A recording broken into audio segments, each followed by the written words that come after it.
America Iran మధ్య దట్టంగా అలుముకున్న యుద్ధ మేఘాలు ప్రస్తుతానికి చెదిరిపోయాయి. కానీ శాంతి స్థాపన దిశగా అడుగులు ఆశించినంత వేగంగా పడడం లేదు.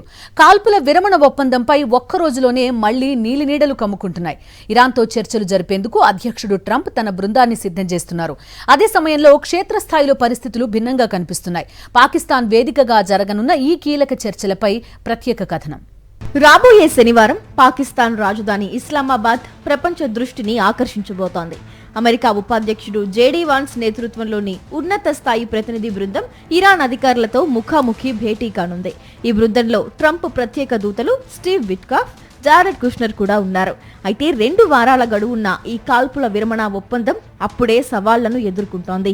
ప్రధానంగా స్ట్రైట్ ఆఫ్ హార్ముజ్ జలసంధిని ఇరాన్ ఇంకా సాధారణ రాకపోకల కోసం తెరవకపోవడం అమెరికాను కలవరపెడుతోంది. అటు ఇరాన్ పార్లమెంట్ స్పీకర్ మొహమ్మద్ బాఘర్ గాలిబఫ్ మాత్రం అమెరికా అప్పుడే ఒప్పందాన్ని ఉల్లంఘిస్తోందని ఆరోపిస్తున్నారు. ముఖ్యంగా లెబనాన్లోని హిజ్బుల్లా ఫైటర్లపై ఇజ్రాయెల్ దాడులను ఆపలేదని ఇరాన్ ఆగ్రహం వ్యక్తం చేస్తోంది. అణు కార్యక్రమం విషయంలోనూ ఇరు దేశాల మధ్య అగాధం అలాగే ఉంది. తమ దేశంలో యురేనియం శుద్ధిని ఎట్టి పరిస్థితుల్లోనూ ఆపే ప్రసక్తే లేదని ఇరాన్ అంటుంటే అది అసాధ్యమని వైట్ హౌస్ స్పష్టం చేస్తోంది. మాజీ దౌత్యవేత్తలు సైతం ఈ చర్చలు బలహీనమైన పునాదుల మీద మొదలవుతున్నాయని హెచ్చరిస్తున్నారు. ఇక మరోవైపు 5 వారాల యుద్ధం వల్ల చితికిపోయిన ఆర్థిక వ్యవస్థను కాపాడుకోవాల్సిన అవసరం ఇరాన్కు ఉంటే పెరుగుతున్న ఇంధన ధరలు, దేశీయంగా వస్తున్న రాజకీయ వ్యతిరేకతను ఎదుర్కోవడం ట్రంప్కు సవాలుగా మారింది.